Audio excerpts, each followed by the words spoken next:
Welcome to rhythm of learning. ഇന്നും എന്നത്തെയും പോലെ ഹോട്ട് ടോപ്പിക്സിന്റെ തന്നെ ക്ലാസ് ആണ്. ഇന്ന് 56-ാമത്തെ ദിവസമാണ്. 60 ദിവസമാണ് നമ്മൾ ഹോട്ട് ടോപ്പിക്സ് പറഞ്ഞേക്കണേ അല്ലെ. അപ്പൊ ഇനി കുറച്ചും കൂടി ഒന്ന് പോളിഷ് ചെയ്തെടുക്കാണ്ട് കുറച്ച് കുറച്ച് അവിടെ ഇവിടെയൊക്കെ വന്നിട്ടുള്ള ചില റാങ്ക് മേക്കിംഗ് പോയിന്റ്സ് ഒക്കെ നമുക്ക് പഠിക്കാണ്ട്. ഇന്ന് പ്രധാനമായിട്ടും 5 ടോപ്പിക്കുകളാണ് നമ്മൾ പറയണേ. അതിൽ ആദ്യം തന്നെ പറയാൻ പോണത് എന്താണെന്നറിയാമോ? അതായത് ചില രോഗങ്ങൾ തന്നിട്ട് ആ രോഗം ലോകത്തിൽ ആദ്യമായിട്ട് എവിടെയാണ് റിപ്പോർട്ട് ചെയ്തത്, ഇന്ത്യയിൽ ആദ്യമായിട്ട് എവിടെയാ റിപ്പോർട്ട് ചെയ്തത്, കേരളത്തിൽ ആദ്യമായിട്ട് എവിടെയാ റിപ്പോർട്ട് ചെയ്തത് എന്നൊക്കെ ചോദിക്കാറില്ലേ? അപ്പൊ അത്തരം കുറച്ച് കാര്യങ്ങളാണ് നമ്മൾ പഠിക്കാൻ പോണത്. അപ്പൊ നമ്മളോട് ചോദിക്കുകയാണ് എയ്ഡ്സ് രോഗത്തെ കുറിച്ചാണ് ആദ്യം നമ്മൾ പഠിക്കുന്നത് കേട്ടോ. നമ്മളോട് ചോദിക്കുകയാണ് എയ്ഡ്സ് രോഗം ലോകത്താദ്യമായി റിപ്പോർട്ട് ചെയ്തത് എവിടെയാണ്? എയ്ഡ്സ് ലോകത്താദ്യമായി റിപ്പോർട്ട് ചെയ്ത് അമേരിക്കയിലും, ഇന്ത്യയിൽ ആദ്യമായി റിപ്പോർട്ട് ചെയ്തത് തമിഴ്നാട്ടിലും, കേരളത്തിൽ ആദ്യമായി റിപ്പോർട്ട് ചെയ്തത് പത്തനംതിട്ട ജില്ലയിലുമാണ്. ക്ലിയർ ആയോ മക്കളെ?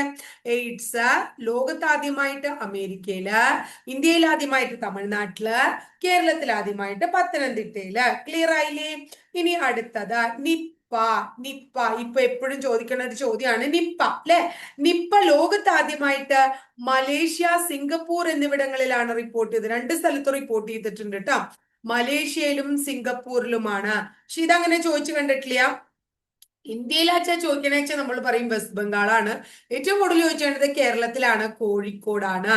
കേരളത്തിൽ കോഴിക്കോടാണ് നിപ്പ ആദ്യമായിട്ട് റിപ്പോർട്ട് ചെയ്തത് എന്ന് ഓർക്കാം. ഇനി അടുത്തത് നമുക്ക് എല്ലാവർക്കും അറിയേണ്ട ഒരു ചോദ്യമാണ് കൊറോണ അല്ലെ.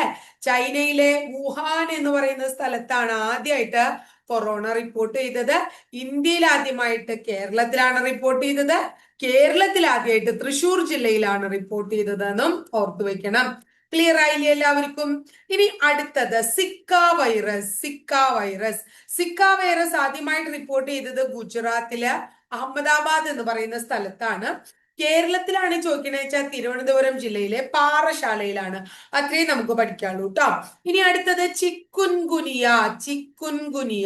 ചിക്കുൻഗുനിയ എവിടെയാണ് ആദ്യമായിട്ട് റിപ്പോർട്ട് ചെയ്തത്? ടാൻസാനിയയിലാണ് റിപ്പോർട്ട് ചെയ്തത്. ടാൻസാനിയ. ഇന്ത്യയിൽ ആദ്യമായിട്ട് എവിടെ റിപ്പോർട്ട് ചെയ്തത്? കൊൽക്കത്തയിലാണ് റിപ്പോർട്ട് ചെയ്തത്. കേരളത്തിൽ ആദ്യമായിട്ട് എവിടെ റിപ്പോർട്ട് ചെയ്തത് ചിക്കൻ ഗുനിയ? കോഴിക്കോടാണ് റിപ്പോർട്ട് ചെയ്തത് എന്ന് ഓർക്കാം.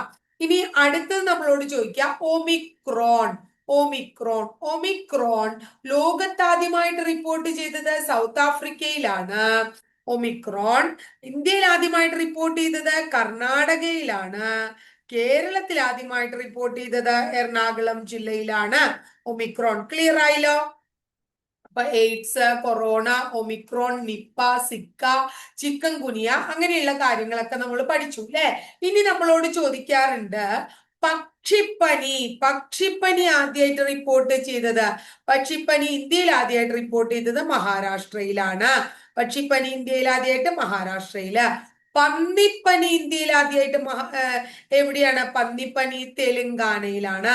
പന്നിപ്പനി ഇന്ത്യയിൽ ആദ്യമായിട്ട് തെലുങ്കാനയിലാണ്. ഇങ്ങനെയാ ചോദിക്കാറ്. സാർസ് ഇന്ത്യയിലായിട്ട് റിപ്പോർട്ട് ചെയ്തത് എവിടെയാണ്? ഇന്ത്യയിൽ ആദ്യമായിട്ട് ഗോവയിലാണ്. അപ്പൊ ഇത്രയും റിപ്പോർട്ട് ചെയ്തിട്ടുള്ള കാര്യങ്ങൾ വളരെ ഭംഗിയായിട്ട് പഠിച്ചു വെക്കണം. ഇത് എപ്പോഴും പരീക്ഷയ്ക്ക് ചോദിക്കാറുള്ള ചോദ്യമാണ്. അപ്പൊ അതിന് ഇമ്പോർട്ടൻസ് കൊടുത്ത് ചോദിച്ചിട്ടുള്ള കാര്യങ്ങൾ മാത്രമേ ടീച്ചർ പറഞ്ഞിട്ടുള്ളൂ. ഇനി നമ്മളോട് അടുത്ത് ചോദിക്കുക എന്താണെന്നറിയാമോ? ചില വ്യക്തികളുടെ, വളരെ പ്രധാനപ്പെട്ട നേതാക്കളുടെ നമ്മളോട് സമാധി സ്ഥലം ചോദിക്കാറുണ്ട്.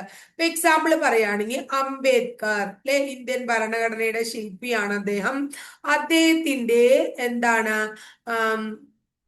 നമ്മുടെ സമാധി സ്ഥലം മഹാരാഷ്ട്രയിലെ ചൈത്രഭൂമിയാണ്. മഹാരാഷ്ട്രയിലെ ചൈത്രഭൂമിയാണ് അംബേദ്കറിന്റെ എന്താ സമാധി സ്ഥലം. അംബേദ്കർ.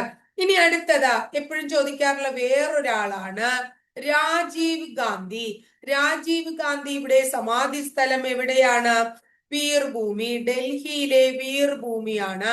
രാജീവ് ഗാന്ധി ഡൽഹിയിലെ വീർഭൂമിയാണ് സമാധി സ്ഥലം. രാജീവ് ഗാന്ധി. ക്ലിയർ ആയില്ലേ? അടുത്ത ചോദിക്കാറുണ്ട് മൊറാർജി ദേശായിയുടെ സമാധി സ്ഥലം എവിടെയാണ്? അബൈഘട്ടാണ്. അബൈഘട്ട് ഗുജറാത്തിലെ അഹമ്മദാബാദിലാണ് കാണപ്പെടുന്നത്. മൊറാർജി ദേശായി. ഇനി ജവഹർലാൽ നെഹ്റുവിന്റെ ചോദിക്കാറുണ്ട്. നെഹ്റുവിന്റെ ശാന്തിവനമാണ്. ശാന്തിവനം എവിടെയാണ്? ഡൽഹിയിലാണ്. ഇനി ഇന്ദിരാഗാന്ധിയുടെ ചോദിച്ചിട്ടുണ്ട്. ഇന്ദിരാഗാന്ധിയുടെ സമാധി സ്ഥലം എവിടെയാണ്? ഇന്ദിരാഗാന്ധിയുടെ ശക്തി സ്ഥലാണ്. ശക്തി സ്ഥൽ എവിടെ തന്നെയാണ്? ഡൽഹിയിൽ തന്നെയാണ്. അടുത്തത് ചോദിച്ചിട്ടുണ്ട് ഗുൽസാരി ലാൽ നന്ദ. ഗുൽസാരി ലാൽ നന്ദ അദ്ദേഹത്തിന്റെ സമാധി സ്ഥലം. ഗുൽസാരി ലാൽ നന്ദയുടെ സമാധി സ്ഥലം നാരായൺഘട്ടാണ്. നാരായൺഘട്ടാണ്. അതും ഗുജറാത്തിലെ അഹമ്മദാബാദിലാണ്. ഗുജറാത്തിലെ അഹമ്മദാബാദിലാണ്. ഇനി നമ്മളോട് ചോദിക്കുകയാണ് ഗ്യാനി സെയിൽ സിംഗ്. ഗ്യാനി സെയിൽ സിംഗിന്റെയാണ് ചോദിക്കണേച്ചാ. ഗ്യാനി സെയിൽ സിംഗ് ഏകതാ സ്ഥലാണ്. ഏകതാ സ്ഥല്. ഏകതാ സ്ഥല് ഡൽഹിയിലാണ്. ഏകതാ സ്ഥല് ഡൽഹിയിലാണ്. അടുത്ത ചോദിക്കാറുണ്ട് ചരൺ സിംഗിന്റെ.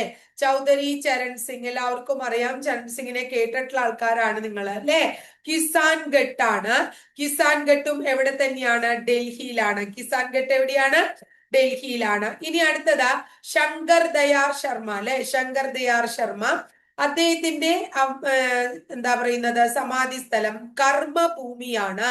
കർമ്മഭൂമി എവിടെയാണ്? കർമ്മഭൂമിയും ഡൽഹിയാണ്. കർമ്മഭൂമി ഡൽഹിയാണ്. അപ്പൊ ഇത്രയും സമാധി സ്ഥലങ്ങള് വളരെ ഇമ്പോർട്ടന്റ് ആയിട്ടുള്ള സമാധി സ്ഥലങ്ങളാണ് നമ്മൾ പഠിച്ച് അത് ഓർത്തു വെക്കുക. ഇനി അടുത്തത് നമ്മളോട് ചോദിക്കാറുള്ള വേറൊരു കാറ്റഗറി, ചില ജീവികൾ തന്നിട്ട് അവരുടെ ഹൃദയത്തിൽ എത്ര അറകൾ ഉണ്ട് എന്ന് ചോദിക്കാറുണ്ട്. അപ്പൊ ഹൃദയവും അറകളും എന്ന് പറയുന്ന ടോപ്പിക്കാണ് നമ്മൾ പഠിക്കുന്നത്. തവളയുടെ ഹൃദയത്തിലുള്ള അറകളുടെ എണ്ണം 3 മത്സ്യത്തിന്റെ ഹൃദയത്തിലുള്ള അറകളുടെ എണ്ണം 2. മത്സ്യം 2. മണ്ണിരയുടെ ഹൃദയത്തിലുള്ള അറകളുടെ എണ്ണം, മണ്ണിര 5 ജോഡിയാണ് പറയാം. മണ്ണിരയുടെ പാർശ്വഹൃദയത്തിൽ 5 ജോഡി അറകളുണ്ട്. പാറ്റയുടെ ഹൃദയത്തിൽ പാറ്റയുടെ ഹൃദയത്തിൽ 13 അറകളുണ്ട്. ഉഭയജീവികളുടെ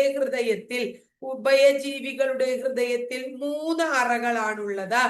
പക്ഷികൾ എപ്പോഴും പരീക്ഷയ്ക്ക് ചോദിക്കാറുണ്ട്. പക്ഷികളുടെ ഹൃദയത്തിൽ 4. പക്ഷി മാത്രല്ല, ഉരകം അല്ലെങ്കിൽ മുതല അവയുടെയൊക്കെ ഹൃദയത്തിൽ 4. പിന്നെ അതുപോലെ തന്നെ സസ്തനികളുടെ ഹൃദയത്തിലും 4. പക്ഷികള്, സസ്തനികള്, ഉരകങ്ങൾ അവയുടെയൊക്കെ ഹൃദയത്തിൽ എത്രണ്ണാണ്? 4 എന്ന് മനസ്സിലാക്കുക കേട്ടോ. ഇനി പല്ലിയുടെ ഹൃദയത്തിൽ എത്ര അറയാണ്? പല്ലിയുടെ ഹൃദയത്തിൽ 3 അറയാണ്. അപ്പൊ ഹൃദയവും അറകളും ക്ലിയർ ആയില്ലേ? ഇനി അടുത്തത് ഇതുപോലെ തന്നെ ചോദിക്കുന്ന ഒരു ചോദ്യമാണ്. ചില ജീവജാലങ്ങൾ തന്നിട്ട് അതിന്റെ ശാസ്ത്രീയ നാമം, കുറെ ശാസ്ത്രീയ നാമങ്ങൾ നമ്മള് എന്താ പറയാ കേരളത്തിന്റെ ഔദ്യോഗികപരമായിട്ടുള്ള കാര്യങ്ങൾ പഠിച്ചപ്പോൾ നമ്മൾ പഠിച്ചു അല്ലെ. ആനയുടെ ശാസ്ത്രീയ നാമം അങ്ങനെ ഓരോന്നൊക്കെ നമ്മൾ പഠിച്ചില്ലേ. അപ്പൊ ആന ഞാൻ പറയുന്നില്ല. ആന എലിഫാസ് മാക്സിമസ് എന്നാണ്. അത് നിങ്ങൾക്ക് അറിയാവുന്നതാണ്, നമ്മൾ പഠിച്ചതാണ്. അതുപോലെ തന്നെ പഠിക്കാത്ത കുറച്ച് കാര്യങ്ങളാണ് നമ്മൾ പഠിക്കണേ. പൂച്ചയുടെ ശാസ്ത്രീയ നാമം, പഠിച്ചു വെക്കുക. ഫെലിസ് ഡൊമസ്റ്റിക്കസ് ചോദിച്ചിട്ടുള്ളതാണ്. ഫെലിസ് ഡൊമസ്റ്റിക്കസ് പൂച്ചയുടെ ശാസ്ത്രീയ നാമം. നായയുടെ ശാസ്ത്രീയ നാമം കാനിസ് ഫെമിലിയാരിസ്. എന്തിന്റെ ശാസ്ത്രീയ നാമം? നായയുടെ ശാസ്ത്രീയ നാമം. അടുത്തത് സിംഹത്തിന്റെ ശാസ്ത്രീയ നാമം. പാന്തര ലിയോ. പാന്തര ടൈഗ്രിസ് ആണ് ടൈഗറിന്റെ ശാസ്ത്രീയ നാമം. അപ്പോ സിംഹത്തിന്റെ പാന്തര ലിയോ, പാന്തര ടൈഗ്രിസ് അല്ലെ. അറിയാത്തവർ അതും ഓർത്തു വെക്കുക. ടൈഗർ എപ്പോഴും ചോദിക്കാറുള്ളതാണ്. പാന്തര ടൈഗ്രിസ് ആണ് ടൈഗറിന്റെ ശാസ്ത്രീയ നാമം. ക്ലിയർ ആയില്ലേ? മയിലിന്റെ ശാസ്ത്രീയ നാമം അറിയാലോ. മയിലിന്റെ ശാസ്ത്രീയ നാമം എന്താണ്? പാവോ ക്രിസ്റ്റാറ്റസ് എന്ന് പറയുന്നതാണ് എന്തിന്റെ ശാസ്ത്രീയ നാമം? മയിലിന്റെ ശാസ്ത്രീയ നാമം. അടുത്തത് ചെമ്പരത്തിയുടെ ശാസ്ത്രീയ നാമം ചോദിച്ചിട്ടുണ്ട്. ചെമ്പരത്തി എന്താണ്? ഹിബിസ്കസ്. ചെമ്പരത്തിയുടെ ശാസ്ത്രീയ നാമം ഹിബിസ്കസ് റോസ സൈനൻസിസ് എന്നുള്ളതാണ് ചെമ്പരത്തിയുടെ ശാസ്ത്രീയ നാമം. അടുത്തത് തുളസിയുടെ ശാസ്ത്രീയ നാമം ചോദിച്ചിട്ടുള്ളതാണ്. തുളസി ഓസിമം സാക്ടം. ലാസ്റ്റ് വൺ ആര്യവേപ്പിന്റെ ശാസ്ത്രീയ നാമം. ആര്യവേപ്പിന്റെ ശാസ്ത്രീയ നാമം അസഡിറക്റ്റ. ആസ ഡിറക്റ്റ ഇൻഡിക്ക. ആസ ഡിറക്റ്റ ഇൻഡിക്ക എന്നുള്ളതാണ് എന്തിന്റെ ശാസ്ത്രീയ നാമം? ആര്യവേപ്പിന്റെ ശാസ്ത്രീയ നാമം. ഇനി അടുത്ത് നമ്മളോട് ചോദിക്കാറുള്ള ചില ചോദ്യങ്ങൾ എന്താന്ന് വെച്ചാൽ, നമ്മള് ഓരോരോ അവയവങ്ങൾ തന്നിട്ട് ആ അവയവങ്ങളെ ബാധിക്കുന്ന രോഗങ്ങൾ ചോദിക്കാറുണ്ട്. ഇപ്പോ എക്സാമ്പിൾ പറയുകയാണെങ്കിൽ പ്ലീഹയെ ബാധിക്കുന്ന രോഗം എന്താണ്? മലേറിയയാണ്. മലേറിയ എന്തിനെ ബാധിക്കുന്നു? പ്ലീഹ ബാധിക്കുന്നത് മലേറിയ. അടുത്തത് എന്താണ്? തൊണ്ടയെ ബാധിക്കുന്നത് ഏതാണ്? തൊണ്ടയെ ബാധിക്കുന്ന രോഗത്തിന്റെ പേര് ഡിഫ്തീരിയ. ഡിഫ്തീരിയ, തൊണ്ടമുള്ള എന്നൊക്കെ പറയും അല്ലെ, ഡിഫ്തീരിയ. ഇനി അടുത്തത് എന്താണ്? മോണയെ ബാധിക്കുന്ന രോഗം മോണ. ടോൺസിലൈറ്റിസ്. എന്താണ്? ടോൺസിലൈറ്റിസ്, മോണയെ ബാധിക്കുന്ന രോഗം അല്ലെ, മോണ. അടുത്തത് ഗോയിറ്റർ അല്ലെ, എന്തിനെയാ ബാധിക്കണേ? തൈറോയിഡ് ഗ്രന്ഥിയെ ബാധിക്കുന്ന രോഗം. തൈറോയിഡ് ഗ്രന്ഥിയെ ബാധിക്കുന്ന രോഗത്തിന്റെ പേരാണ് ഗോയിറ്റർ. ഇനി അടുത്തത് ശ്വാസകോശത്തെ ബാധിക്കുന്ന രോഗങ്ങൾ ഏതൊക്കെയാണ്? ശ്വാസകോശത്തെ ബാധിക്കുന്നു, സാർസ് ബാധിക്കുന്നുണ്ട്, ക്ഷയം ശ്വാസകോശത്തെ ബാധിക്കുന്നു, എംഫിസിമ ബാധിക്കുന്നു, അതുപോലെ തന്നെ ആസ്മ ബാധിക്കുന്നു, അതുപോലെ തന്നെ ന്യൂമോണിയ, അതൊക്കെ എപ്പോഴും ചോദിക്കാറുള്ളതാണ്.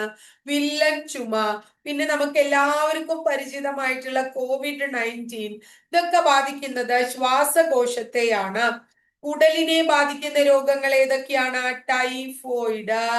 ടൈഫോയിഡ്, കോളറ തുടങ്ങിയവ കുടലിനെ ബാധിക്കുന്ന രോഗങ്ങളാണ് ട്ടോ. ഇനി ആമാശയത്തെ ബാധിക്കുന്ന രോഗം, സ്റ്റൊമക് ക്യാൻസർ എന്നൊക്കെ പറയുന്നത് കേട്ടിട്ടില്ലേ നിങ്ങൾ? അത് ആമാശയത്തെ ബാധിക്കും. അതുപോലെ തന്നെ എന്താണ്? Ulcer, diarrhoea. ഏതാണ്? ഡയേറിയ ആമാശയത്തെ ബാധിക്കുന്ന രോഗമാണ്. കരളിനെ ബാധിക്കുന്ന രോഗമാണ്. കരളിനെ ബാധിക്കുന്നത് ഹെപ്പറ്റൈറ്റിസ്. ഏതാണ്? ഹെപ്പറ്റൈറ്റിസ് കരളിനെ ബാധിക്കുന്നു. പിന്നെ നമുക്ക് എല്ലാവർക്കും അറിയുന്നതാണ് സീറോസിസ് അല്ലെ, ലിവർ സീറോസിസും എന്തിനെ ബാധിക്കുന്നു? കരളിനെ ബാധിക്കുന്ന രോഗങ്ങളാണ്. അറിയാലോ. ഇനി അടുത്തത് വൃക്കയെ ബാധിക്കുന്ന പ്രധാനപ്പെട്ട രോഗങ്ങളാണ്. വൃക്കയെ ബാധിക്കുന്നതാണ് യുറീമിയ, അതുപോലെ വൃക്കയിലെ കല്ല്, പിന്നെ നെഫ്രൈറ്റിസ് എന്ന് പറഞ്ഞാൽ വൃക്കയിലെ വീക്കം, നെഫ്രൈറ്റിസ്, ഇതൊക്കെ വൃക്കയെ ബാധിക്കുന്ന രോഗങ്ങളാണ്. ഓർത്തു വെക്കുക കേട്ടോ. ഇനി അടുത്തത് പേശിയെ ബാധിക്കുന്ന രോഗം, വളരെ ഇമ്പോർട്ടന്റ് ആണ്, ടെറ്റനി. ഏതാണ്? ടെറ്റനി. എപ്പോഴും PSC ചോദിക്കാറുള്ളതാണ് ടെറ്റനി എന്ന് പറയുന്നത്. അടുത്തത് രോഗപ്രതിരോധ വ്യവസ്ഥയെ ബാധിക്കുന്ന രോഗം ഏതാണ്? എയ്ഡ്സ് ആണ് രോഗപ്രതിരോധ വ്യവസ്ഥയെ ബാധിക്കുന്ന രോഗം. ഇനി അടുത്തത് കണ്ണിനെ ബാധിക്കുന്ന രോഗങ്ങൾ. എഴുതി കഴിഞ്ഞാൽ എഴുതി തീരില്ല, അത്രയും അധികം ബാധിക്കുന്നുണ്ട്. അതായത് ഇപ്പൊ നമുക്കറിയാം തിമിരം കണ്ണിനെ ബാധിക്കുന്നു, അതുപോലെ തന്നെ ട്രക്കോമ കണ്ണിനെ ബാധിക്കുന്നതാണ്.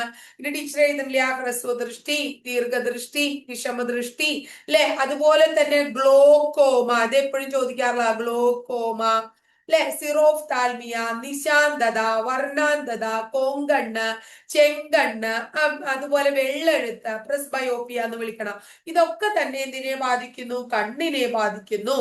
നാവിനെയാണെങ്കിലോ, നാവിനെ റെഡ് ബീഫ് ടങ്, അതാണ് എന്തിനെ ബാധിക്കുന്നത്? നാവിനെ ബാധിക്കുന്നത് എന്ന് മനസ്സിലാക്കാട്ടോ.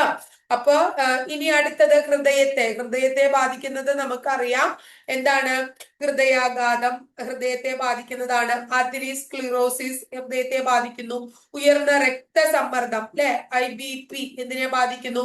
ഹൃദയത്തെ ബാധിക്കുന്ന രോഗമാണ്. അപ്പൊ ഇത്രയും കാര്യങ്ങളൊക്കെ എന്തിനെ ബാധിക്കുന്നതാണ്? ഹൃദയത്തെയാണ്. ഇനി നാഡീവ്യവസ്ഥ അഥവാ മസ്തിഷ്കത്തെ ബാധിക്കുന്ന രോഗങ്ങളാണ്.